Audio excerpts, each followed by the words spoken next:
सबको जय यीशु।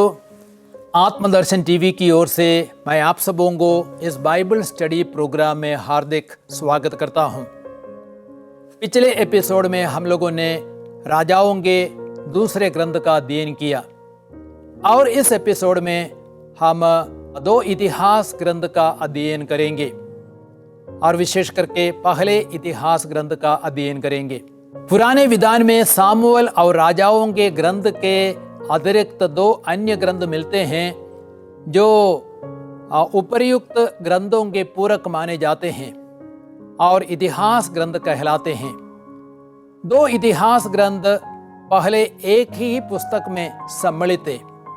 पहले के ऐतिहासिक ग्रंथों में जिन बातों का उल्लेख छूट गया है, इन ग्रंथों में उनका संकलन कर दिया गया है। और अब हम पहले इतिहास ग्रंथ में आते हैं और पहले इतिहास ग्रंथ के 29 अध्याय है। पहले इतिहास ग्रंथ के अध्ययन के समय मैं 7 मुख्य बिंदुओं पर प्रकाश डालना चाहता हूं। सबसे पहले प्रस्तावना, दूसरा पहले इतिहास ग्रंथ का लेखक, तीसरा पहले इतिहास ग्रंथ का समय, चौथा पहले इतिहास ग्रंथ में क्रिस्त, पांचवा पहले इतिहास ग्रंथ में मुख्य आयतें और अध्याय, छठवां पहले इतिहास ग्रंथ का सर्वेक्षण, सातवां पहले इतिहास ग्रंथ की मुख्य शिक्षा। अब हम पहले बिंदु पर आते हैं अर्थात प्रस्तावना। यह ग्रंथ सामुएल और राजाओं के ग्रंथ की घटनाओं का पुनः वर्णन करता है। ग्रंथ का मुख्य उद्देश्य यह दर्शाना है कि यूदा और समारिया के पाप और पतन के बावजूद भी ईश्वर अपनी प्रतिज्ञा के प्रति वफादार है। जो लोग यूदा में हैं उनके द्वारा ईश्वर अपनी योजना को पूर्णता तक पहुंचाना चाहते हैं। ग्रंथ के द्वारा लेखक यह भी बताना चाहता है दाऊद एवं उनके वंशज ही यूदा एवं इस्राएल दोनों के वैध शासक थे। यरूशलेम मंदिर ही एकमात्र ईश्वर द्वारा स्वीकृत मंदिर है और उसकी धार्मिक विधि ईश्वर द्वारा स्वीकृत एकमात्र विधि है। अब हम देखते हैं दूसरे बिंदु को अर्थात पहले इतिहास ग्रंथ का लेखक। ग्रंथ में लेखक का कोई उल्लेख नहीं है, लेकिन यहूदी तालमुद परंपरा के अनुसार पुरोहित एजरा को इस ग्रंथ का लेखक माना गया है। ग्रंथ का विषय वस्तु, मंदिर, पुरोहिताई, ईश्वर द्वारा दाऊद की वंशावली की सुरक्षा, ये सब एक पुरोहित द्वारा रचना की ओर इंगित करता है। एजरा ने 457 ईसा पूर्व में निर्वासन से यरूशलेम लौटने वाले कुछ यहूदियों की अगुवाई की और उसने उनका आत्मिक मार्गदर्शन भी किया। माना जाता है कि उसने संभवतः 450 और 430 ईसा पूर्व के बीच में इतिहास ग्रंथ को पूरा किया। अब हम तीसरे मुख्य बिंदु पर आते हैं।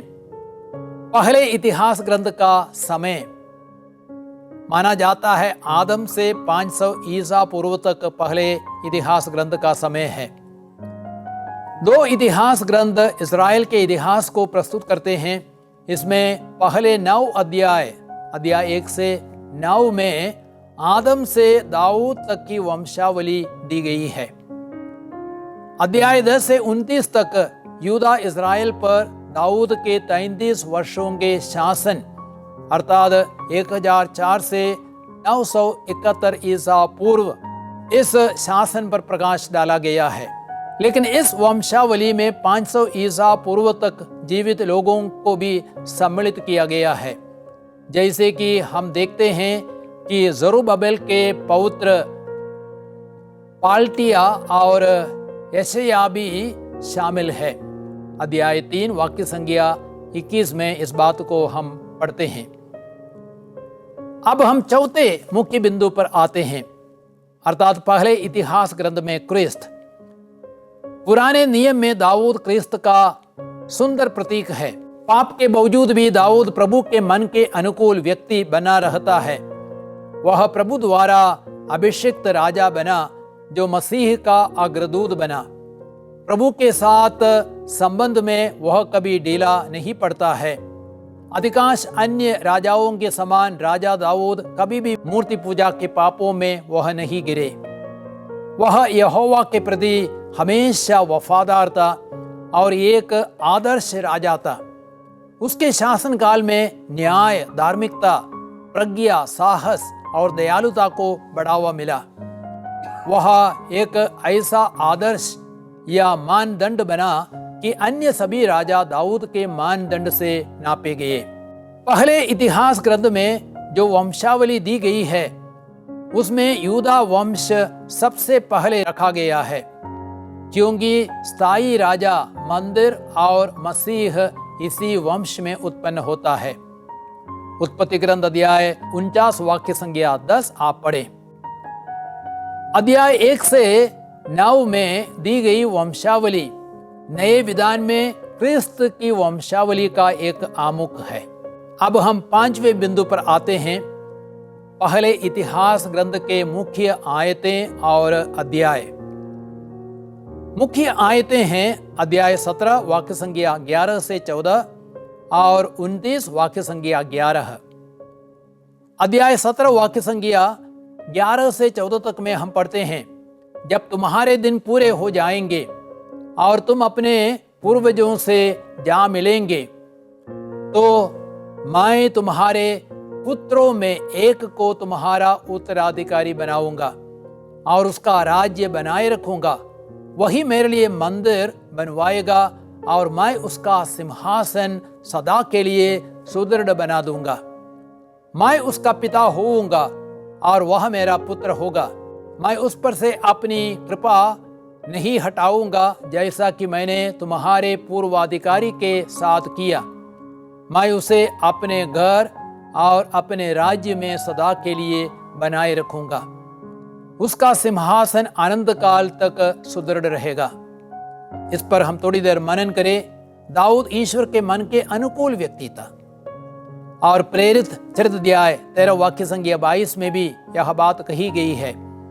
इसलिए ईश्वर उस पर अपार आशीष की वर्षा करता है और उसके सिंहासन को अनंत काल तक सुदृढ़ रखने का वायदा करता है। अब हम दूसरी मुख्य आयत को देखें। अध्याय 29 वाक्य संख्या 11। वहां पे लिखा गया है, प्रभु तुझे प्रताप, सामर्थ्य, महिमा, विजय और स्तुति, क्योंकि जो कुछ स्वर्ग में और पृथ्वी पर है वह तेरा है।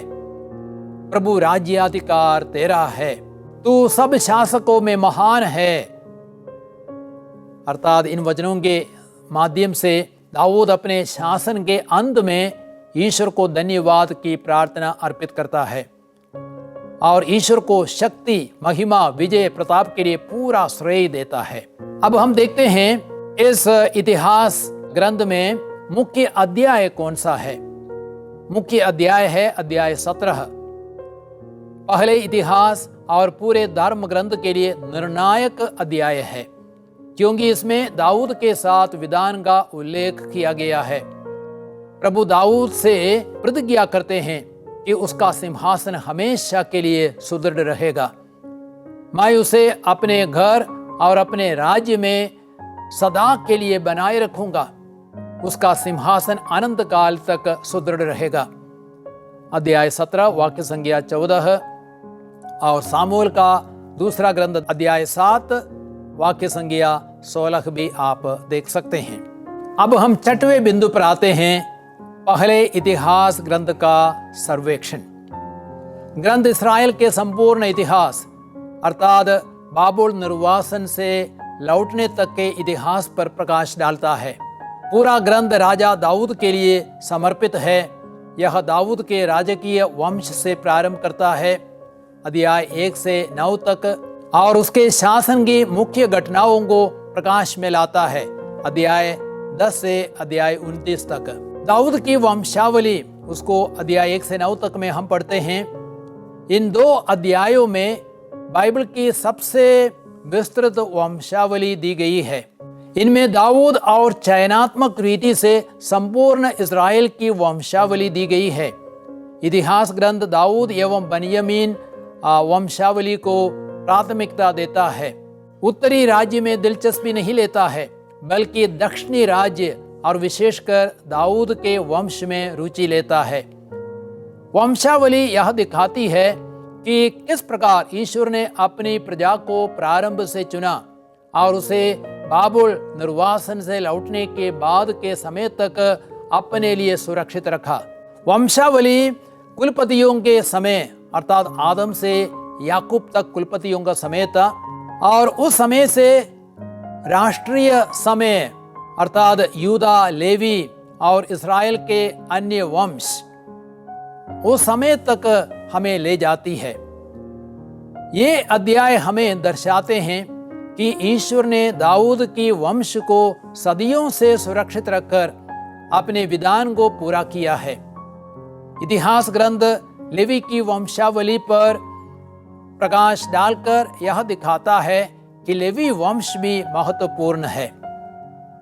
और दूसरा भाग है दाऊद का शासन, अध्याय 10 से अध्याय 29 तक। दूसरे सामूएल की तुलना में पहले इतिहास में दाऊद का जीवन कुछ अलग ढंग से प्रस्तुत किया गया है। इतिहास ग्रंथ सकारात्मक दृष्टि से दाऊद के जीवन को प्रस्तुत करता है। निर्वासन से लौटे लोगों को प्रोत्साहित करने के लिए ईश्वर की कृपा और क्षमा को अधिक जोर देता है। साथ ही सामूएल के दूसरे ग्रंथ में जो नहीं है, मंदिर बनाने और मंदिर में प्रभु की आराधना के लिए दाऊद द्वारा की गई तैयारियों को जोड़ देता है। पूरे ग्रंथ में सिर्फ एक अध्याय में साउल और उसके शासन के लिए जगह दी गई है, अर्थात अध्याय 10 में, क्योंकि ईश्वर के साथ उसका हृदय सही नहीं था। दाऊद की कहानी यूदा पर 7 साल के शासन के बाद इस्राएल के राजा के रूप में उसके अभिषेक से शुरू होती है। इतिहास ग्रंथ दाऊद के गहरे आत्मिक समर्पण, साहस, सत्यनिष्ठा, प्रभु के प्रति उसके प्यार एवं श्रद्धा जैसे विधान की मंजूषा को दाऊद नगर में ले आना, मंदिर बनाने के लिए उसकी तीव्र अभिलाषा आदि पर जोर देता है। ईश्वर दाऊद के साथ अपना विधान स्थापित करता है। अध्याय 17 में इस बात को हम पढ़ सकते हैं। और उसके शासन काल में राज्य मजबूत एवं विस्तृत किया जाता है। अध्याय 18 से 20 तक उसके द्वारा जनगणना का पाप इसलिए दिया गया है ताकि लोग जान जाएं कि ईश्वर के आदेश का उल्लंघन करने का अंजाम क्या होता है। ग्रंथ का बाकी भाग अर्थात अध्याय 22 से 29 तक दाऊद द्वारा मंदिर बनाने की तैयारी, उसमें प्रभु की आराधना, लेवियों और याजकों के कर्तव्य आदि बातों पर ध्यान देता है। लेकिन प्रभु दाऊद को मंदिर बनाने नहीं देता है। अध्याय 28 वाक्य संख्या 3 में हम पढ़ते हैं, फिर भी दाऊद मंदिर का नक्शा बनाता है, उसकी सामग्रियों को बटोरता है, स्थान तैयार करता है और लेवियों, पुरोहितों, गायक मंडली, द्वारपालों का दल एवं सैनिकों का प्रबंध करता है। दाऊद द्वारा प्रभु का सुंदर सार्वजनिक धन्यवाद एवं राजा के रूप में सुलेमान का अभिषेक और दाऊद के देहांत के साथ ग्रंथ का समापन होता है। अब हम 7वें बिंदु पर आते हैं, अर्थात पहले इतिहास ग्रंथ की हमारे लिए शिक्षा। एक महत्वपूर्ण शिक्षा यह है, ईश्वर अपने विधान के प्रति वफादार है। मनुष्यों के पाप एवं विद्रोह के बावजूद भी ईश्वर उन्हें नहीं त्यागता है। पहला इतिहास ग्रंथ हमें दर्शाता है कि ईश्वर ने दाऊद की वंश को सदियों से सुरक्षित रखकर अपने विधान को पूरा किया है। अतः हमें प्रभु के आदेशों का पालन करने के लिए पक्का निर्णय लेना है। हमें सही ढंग से प्रभु की आराधना करने में ध्यान देना है। और एक दूसरी शिक्षा यह है, हमें प्रभु के भक्त बनना है। राजा दाऊद प्रभु का बड़ा भक्त था। वह विधान की मंजूषा को ओबेद एदोम के घर से दाऊद नगर ले आया। मंजूषा के रखने के लिए तंबू खड़ा कर दिया। अध्याय 15 में इन बातों को हम पढ़ सकते हैं। उसने मंदिर निर्माण की तैयारियां की। मंदिर नहीं बनाता तब भी दाऊद प्रभु के प्रति अपने उत्साह के कारण मंदिर में प्रभु की सेवा के लिए लेवियों, याजकों, गायकों एवं द्वारपालों के दलों को नियुक्त किया। अध्याय 22 से 26 तक में इन बातों को हम पढ़ते हैं। और स्तोत्र ग्रंथ अध्याय 34:10 में दाऊद लिखते हैं, प्रभु भक्तों प्रभु पर श्रद्धा रखो, श्रद्धालु भक्तों को किसी बात की कमी नहीं होती। तो हम लोगों ने इतिहास के पहले ग्रंथ का अध्ययन किया। इन बातों को आप अपने मन में रखें और अब उस इतिहास ग्रंथ को पढ़े, आप और अच्छी तरह उस ग्रंथ को समझ पाएंगे। अगले एपिसोड में दूसरे इतिहास ग्रंथ पर हम मनन करेंगे।